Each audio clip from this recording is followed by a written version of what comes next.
So this ain't gonna be too much. So yesterday, I deconstructed Freemason in a childish type way, using a Latin English dictionary, a mini dictionary from Oxford University. And in that context, what I did was I broke down the word Freemason using the phonetic equivalent in Latin. So just looking for where the source of the sound free in Mason is, or in Latin, as well as mas. I use mas and on. What I ended up coming up with, my basic conclusion right now, is the equivalent of free is a presence, a noticeable presence, as well as it's a bit or crowd, as well as a sound, a deep hum or a frequency.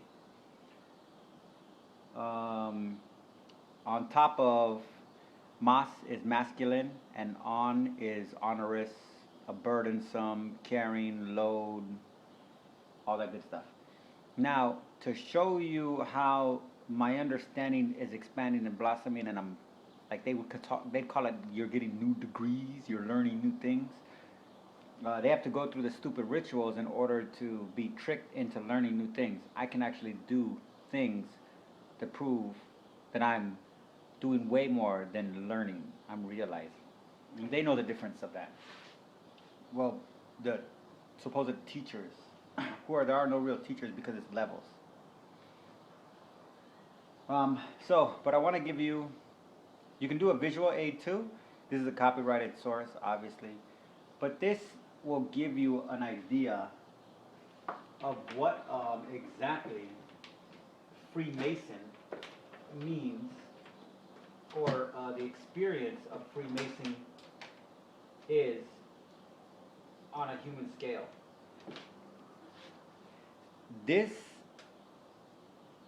is obviously what I'm drawing on to try to convey what Freemason essentially is conveying in the undercover form, is that they represent the fundamental, real struggle of humanity. And everybody else who's just living a regular human life, they're fucking fake. They're frauds. They're fucking disgusting. They're animals. They need to be shown something else. And as you become a grandmaster, you're able to show them. But in that sense, what they're doing is they're keeping you in your place, because you have to be initiated to the next stage. So if they perceive you to be outside, they keep you out. If they perceive you to be poor, they keep you poor. Nationally, continent, that's why all these things exist. So listen to this. Let's see, before I'll name the source afterwards, but this is what Freemasons are supposed to sound like.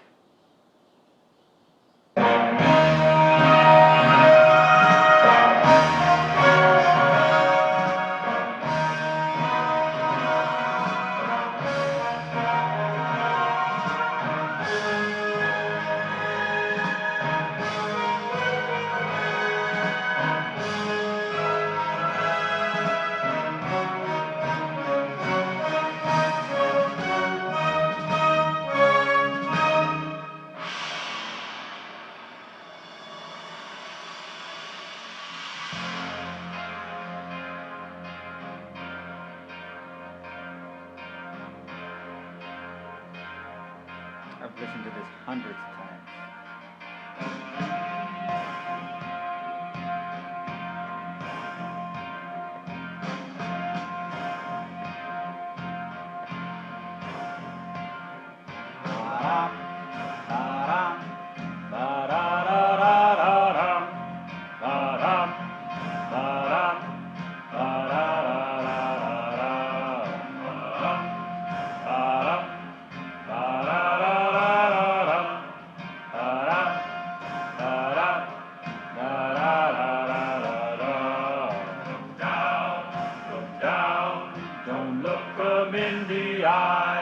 look down, you're here until you die. The sun is strong, it's hot as hell below.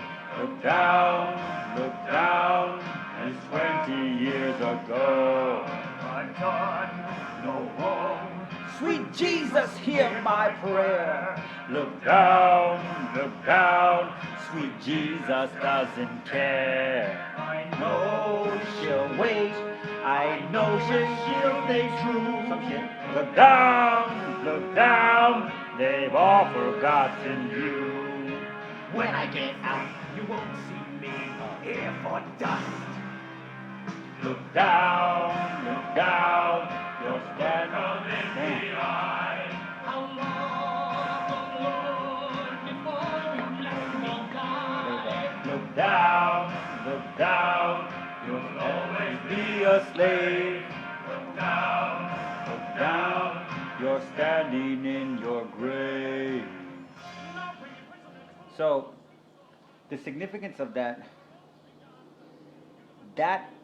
you can't, your understanding goes beyond every dynamic of what education is perceived to be. This is free Masonry in real life. What they want you to do is they want you to believe that this is the natural phenomena state of human beings, and that in this context, this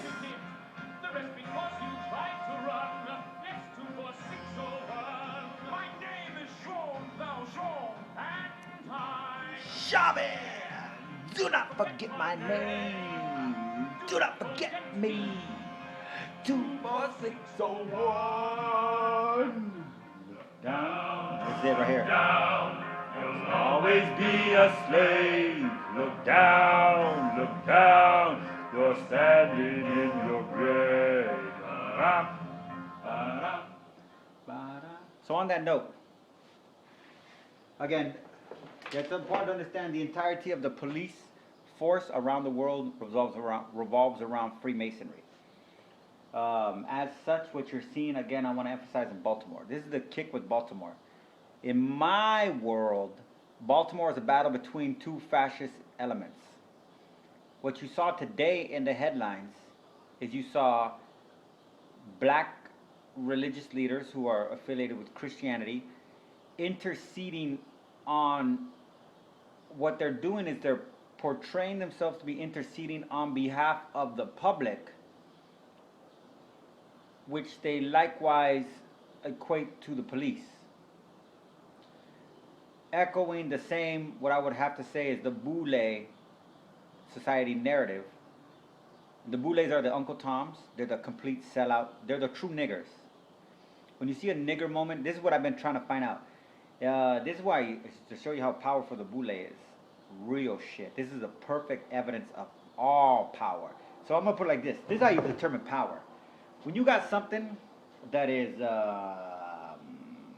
pride, that founds a reputation on basically an artistic endeavor, and towards that artistic endeavor is pushing things, pushing envelopes, what we call it. But there's taboo. Then you can either look at it one of two ways.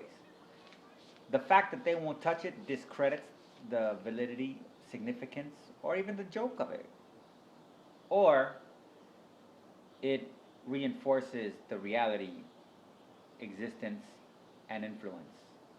And conscious awareness, self-perception. As in, we're not going to do it because we know it or they won't put up with it.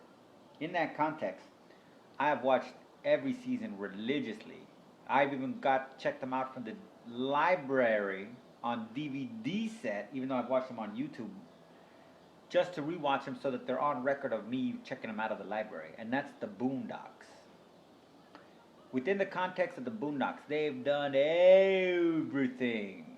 And in the sense that they do BET, they kind of allude to, they have an episode that was shut down, that was banned in the United States because of its alluding to essentially the Boule society. But the fact that it wasn't willing to even make a fake one, like a fake Boule society, like they could have done basically like what they did with the Stinkmeaner and his older friends, where they're like a guild of just angry niggers, angry old niggas. That's what they are. But in this context, what I've always had a problem with is when I made the realization that no, Obama, Colin Powell, Clarence Thomas, Michelle Obama, Condoleezza Rice, these are the nigga moments. When you have these disgusting, pathetic, filthy, sick, fucking ignorant pieces of shit that are a complete disgrace to everything that's human. Fuck race, ethnicity. They're a fucking disgrace to humanity. When you have these people fixated on the fact that they're looking at themselves, you gotta understand how they think. They self-identify with black. And because they're so obsessed with being black, their entire life is designated to functioning white. They would then go on to put the burden of their own self-loathing, disgusting, racist, bigot, fascist, fucking worthless, perverted, sociopathic, sadistic fucking identity on every other black person that's not them. The white people around them who are not the same type of sensitive, as their experiences or wounds are different, pride themselves off of essentially mitigating the emotional, psychological, and spiritual wounds of these fucking niggas that are horrible, disgusting pieces of shit. But, so my problem was that in Boondocks, what they do is they equate the only nigga moment to, they kind of, it gets tricky when they do that BET episode. But they can't do it because they're looking at themselves, so to speak. But the nigga moment is a loud, rambunctious, boisterous, violent prone, sagging, fake chain wearing or real chain wearing, period.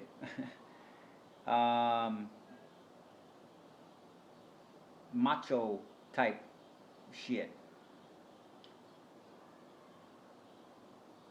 Which is exactly what the Boule society wants black people to think of black people.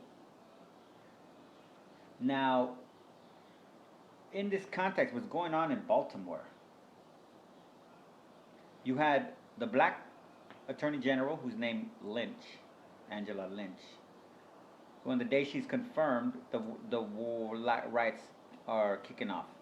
And her thing is she's going to support the police and their murderous campaign against all those fucking niggers because she understands the true order of things. And the cops' right to kill is more fucking precious than the niggers' right to fucking think that they have a right to live in peace. Not even peace is a facade. Just alone. Left alone. Because the catch is the police fucking... yeah, anyways. So, in this context, you have the echo effect of the authority. Again, this is Mass Psychology of Fascism from William Reich. This is why Christianity and the black church, this is why it's so important to get black people into the Christianity. Because if they weren't Christians, you couldn't sustain the system. If they weren't Muslims, you couldn't sustain the system. If they were fundamentally human, which is equated to the sinful nature, you see how this shit works? They would not put up with this shit. But luckily for them, they're saved, and they therefore can prove they're saved, in one essence, by suffering the atrocious, non-ending terrorism of the greater white society that surrounds them. And in these crunch times, what you have is you have these noble, fascist, fucking disgusting pig nigga moments of a preacher who comes out there to suck the dick of the white cops and the power elite who are murdering thousands of black people and imprisoning, enslaving. You have to understand, it's not imprisoning, it's enslaving. The Constitution's 13th Amendment, 13th is not a chance, legalizes and sequesters slavery to the right of the government, which is people.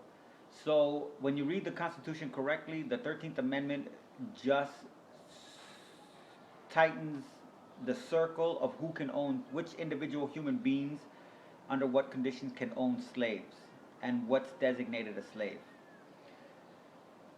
So what you have too is I heard on 1 second on the radio of a lady talking about what she saw on the news last night regarding the police, that again that they did a 15 officers injured, bring in the troops. We're going to do a reserve wide in the entire region. I forgot what the region's called. Northwest region, Northeast region or something like that. There's another name for it. That they're going to bring up all these cops, and 15 being a significant number of Masonry, going along with the level, the blue. Another reason why the cops were blue, because of the role that they play in the Freemasonic agenda. Again, the Freemasonic agenda is this song. You get this? There could be no slavery without the police force and the violence that they rely on in order to achieve the system's stability. So in Baltimore, the interesting thing is that, so you have it looks like there's two sides, but it's actually just fascism fighting fascism. That's all the truth of it is. The people that aren't fascists don't exist because of how broad a reach is. It seems unfair, but if you wanted to take a fight to them, first and foremost, this is how you know the difference. This is how you know you're not fascist. Because a fascist calls to other non-fascists. Hey, guys. Let's not get it twisted. This fight is bigger than this place. And as long as you watch this happen to us, and as long as you let them call us criminals, and as long as you let them call us thugs and racial slurs under the blackface of elected representatives or clergy,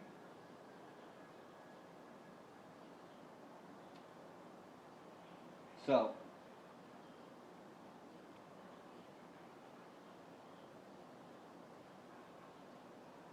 the Baltimore is the whole look down.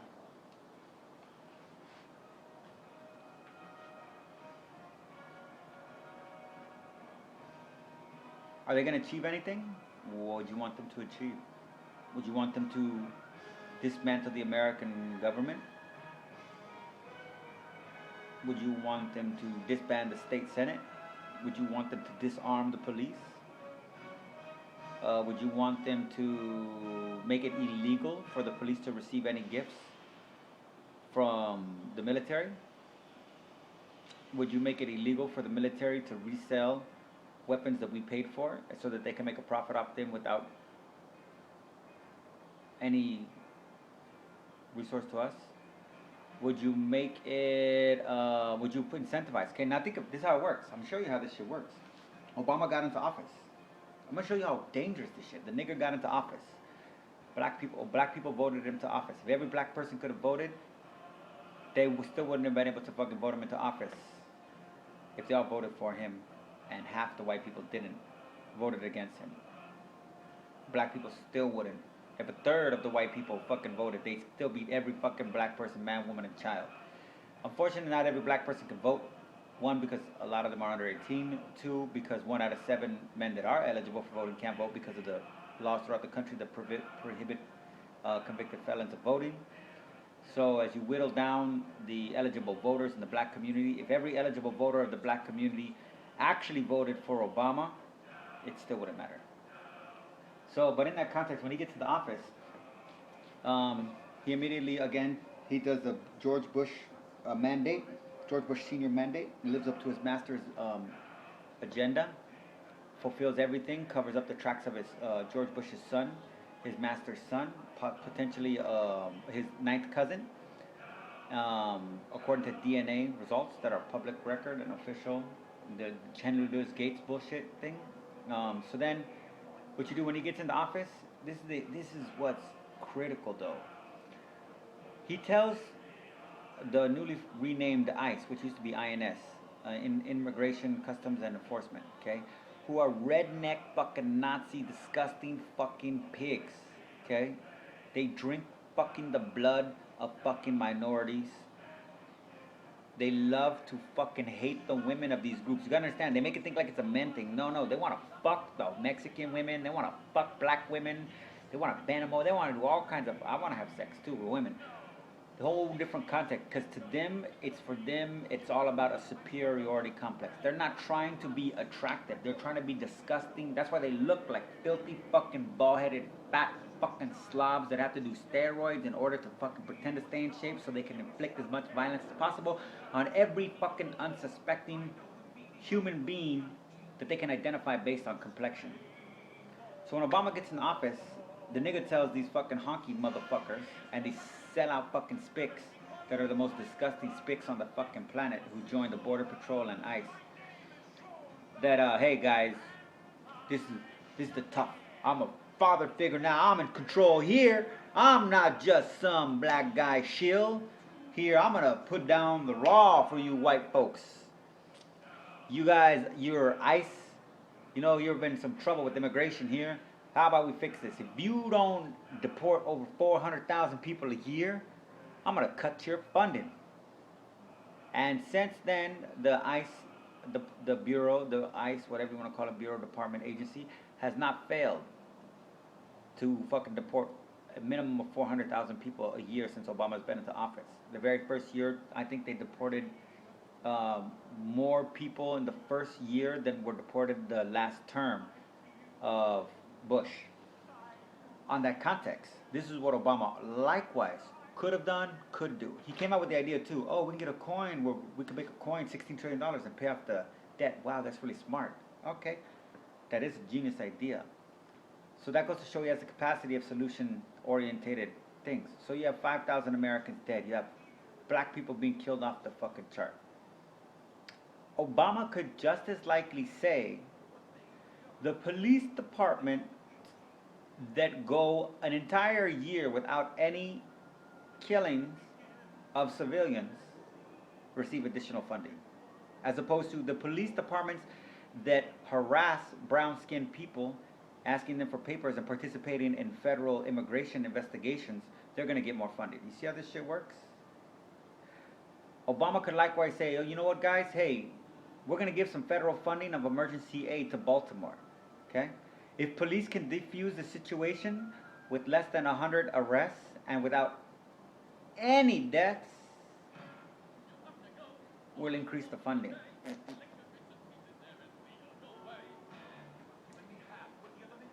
The maximum funding will be a week, will be whatever. You have 7 days. Every day that you fail to resolve the situation and sit down with the community, or every person that's injured, you have a deduction process. Simple. Very simple shit. Because these fools are dogs. You can train them like dogs. They want to be treated like beasts, like pigs, like worthless fucking scum. Down to the dollar. The love of money is the root of all evil, and the police only work for money. That's why they bitch about money, pay, service. I don't get paid enough. I need more money. They don't pay us enough. They complain. They want us to do more. No, we want you to do less. We want you to go home, motherfucker. But we don't want you to go home and get paid on vacation on our buck. You get how this shit works? Yeah, I know you get offended because we're not willing to pay you when you hurt yourself at softball. Or when you beat your fucking wife's ass and you hurt your fucking knuckle. That kind of shit. Or when your steroids give you a heart attack. And then you want to blame the stress of the job for the condition. Oh. And then you'll become a welfare queen while you bitch about fighting and nagging and gnashing of your teeth at all these fucking poor minorities and immigrants who are taking jobs and stealing money. For the police, look at the sheriff's department. Millions of dollars were fucking going out, and probably still again, for fucking people that were injuring them, that weren't even injured, just to get fucking compensation from tax dollars because they felt their job, the way that they did their job makes it so difficult to do their job that they blame the public for their job being difficult and bitch that they don't get paid enough for doing their job that's so difficult to do. Shoot yourself in the fucking head. Leave us the fuck alone. Stop collecting the fucking money. Your badge is a fucking scrap piece of metal. Your uniform is probably some fucking stolen material. And your paycheck is fucking full of lies. You might as well be a fucking preacher. Same difference. And that's a scary thing. Both are overseer roles. And again, the bad guy in Robin Hood was the sheriff of Nottingham for a reason, because the sheriffs, they're tax collectors. They don't keep the peace. The only peace they keep is the peace that is owed to the sovereign. And I think I'm pretty much out on that. The main point is Freemasons' objective is the enslavement, the continued enslavement. It's the manufactured, sustained enslavement of the general human species, compounded on top of the mass manipulation and degradation of the environment so as to sustain and progress, advance conditions that contribute to a dysfunctional human capacity. If conditions improve even slightly, say like the total global decriminalization of marijuana, that threatens the crown, because if people realize that the crown is a criminal organization, or that the Vatican is fucking little boys, thousands of little boys every fucking day, there could be a problem. So you make conditions worse so that they can never get a footing. You want to keep them in the chasm between Abraham's bosom and hell, not even on hell. So they have no footing. Because if the second they get footing, and a human being, sinful nature or not, thinks, wait, the Vatican fucks tens of thousands of little boys every year?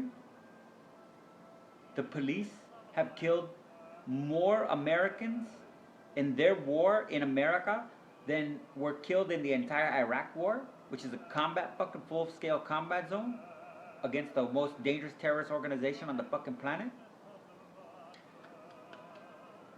You see?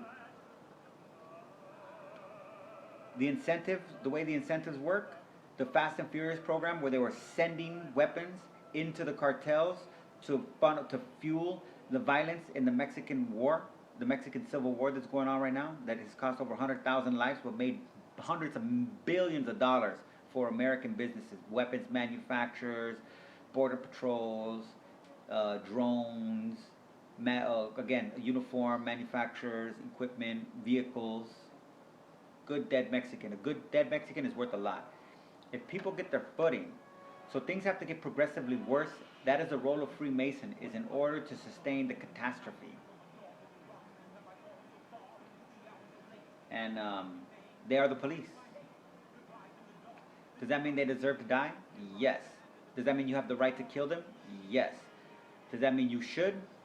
There's no such thing as you should. You have to make decisions, but you also have to know what the fucking reality is. If they're killing, it is just due to kill in return. Are you obligated to kill? You're never obligated to kill. If you have the right to kill, are you obligated to kill? You never are obligated to kill. That's the power of having the right to kill. That's why cops prove that they're evil, criminal, fucking sociopathic demons, because they hunger for the right to kill only to use it. Look at the video of the guy that was killed in downtown LA not too long ago, when they're wrestling with them down. And you hear the cop, they do the announcement, just like when you see Anastasio Hernandez being beat, and by 27 cops surrounding him, hogtied, and the cop with the taser shoots him with the taser, and then knows what he's doing. He says it first, "Stop resisting!" And then he presses the button. Click, click, click, click, click, click, click, click, click, click, click, click. Let's go of it. Stop resisting! Click, click, click, click, click, click, click, click, click, click. The guy's hogtied, surrounded by 27 cops. He's already been beaten. Same thing in downtown LA. You hear it. They gotta do it. They know the procedure. They're looking for the right to kill. He's got a gun. He's got a gun. Pause. The pause is there for effect. I'm a telemarketer. I know this shit works. Stand up. Boom! Boom! Pledge allegiance, baby, to the flag. When you're ready to kill them, they're ready to sit down and negotiate. That doesn't mean you have to kill them. You have to know how to be ready to kill them. You have to make it conditions so bad that they're willing to kill themselves before they come to talk to you. That starts with cutting off the head of their leaders. The Bush family needs to be executed, whatever that means.